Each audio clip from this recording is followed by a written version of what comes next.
The Business Review brings you top financial news developments influencing financial markets, international currencies, commodities, global commerce, tourism, and other economic events from around the globe.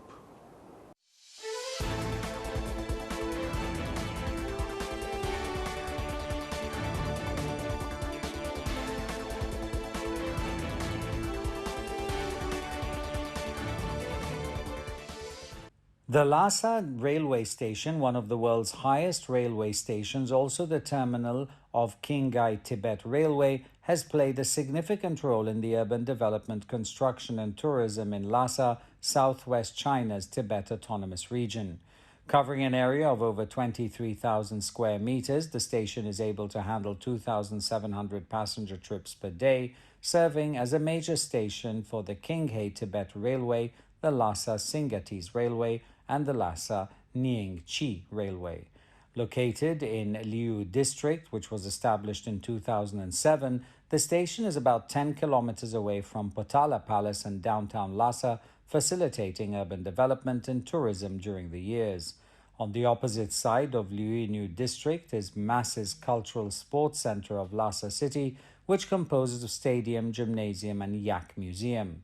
That museum is the only one having a theme on a yak culture in the world, with yak products and culture relics on display. With row upon row of buildings rising in recent years, Lhasa, as an ancient city with a history of more than 1,000 years, has seen the integration of modern development and historical culture, but still presenting people with its purity of local culture.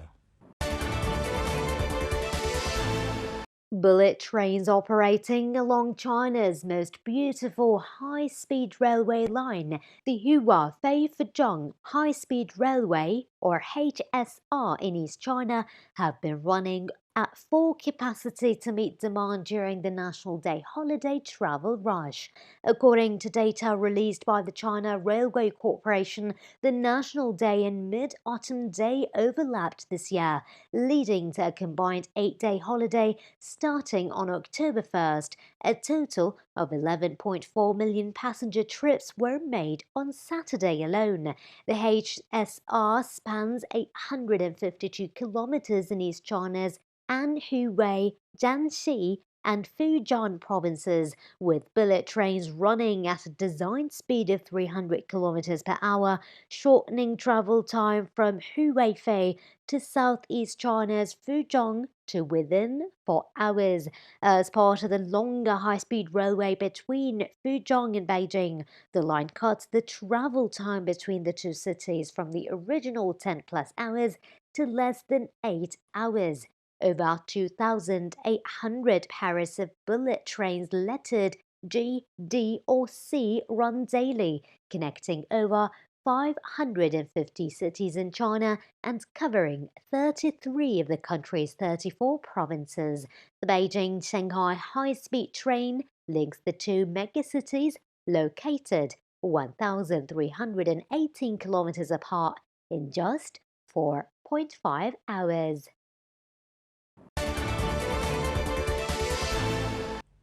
Engineers have built a giant vacuum cleaner to rid a Belgian nature reserve of millions of pieces of plastic litter too small to collect by hand.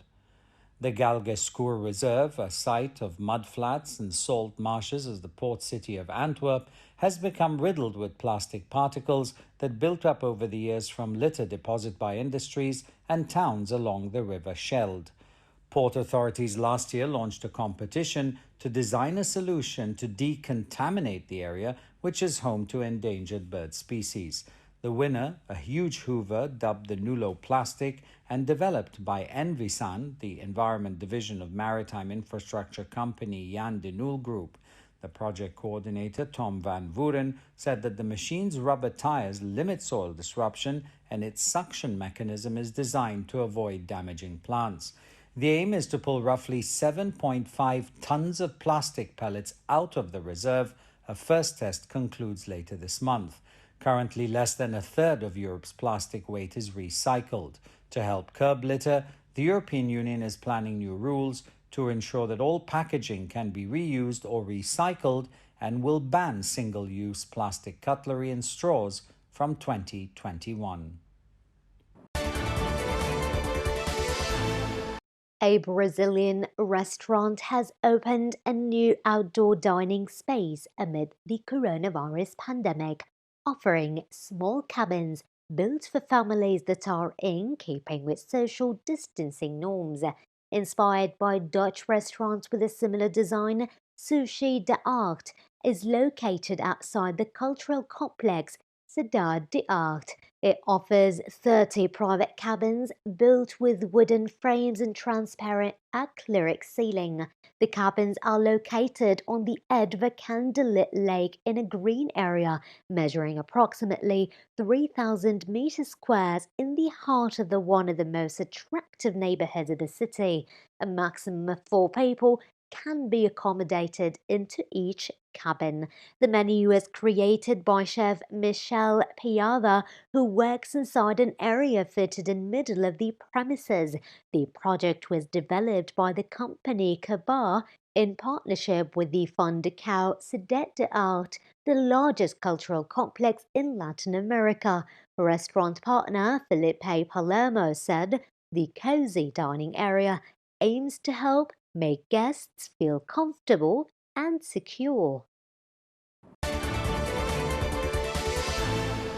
A 40-foot-long dinosaur fossil named Stan was the headliner at an auction of impressionist and modern art worth more than $300 million.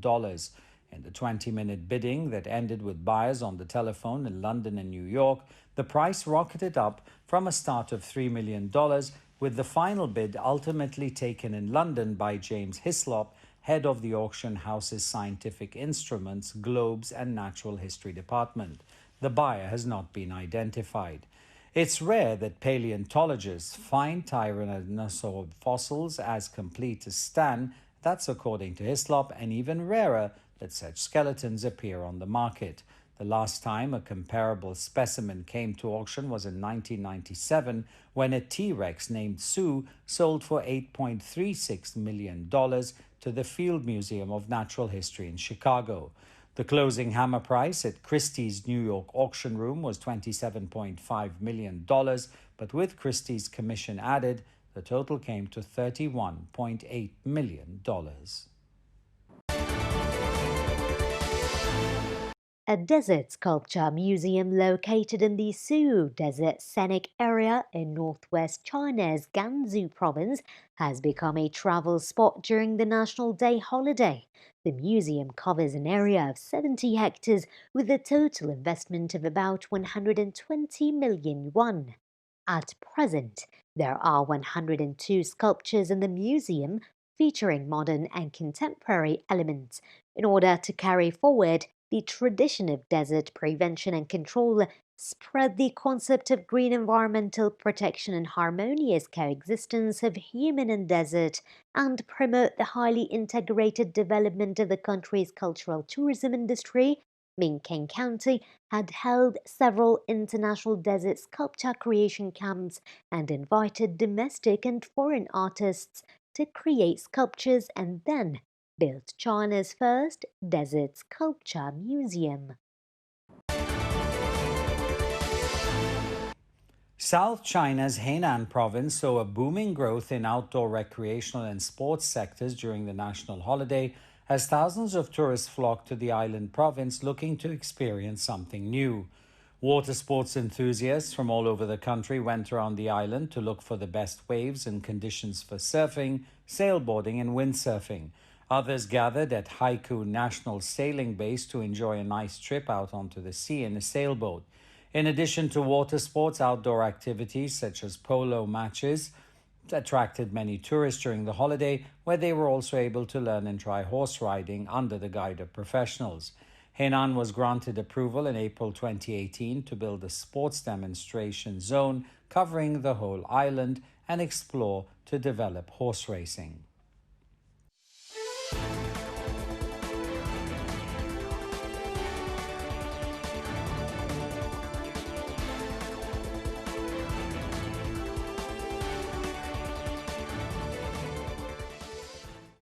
This brings us to the end of this episode of the Business Review. We hope to see you again tomorrow with news of stock markets, economic conferences, commodities, currencies, regional and international financial news, and much more.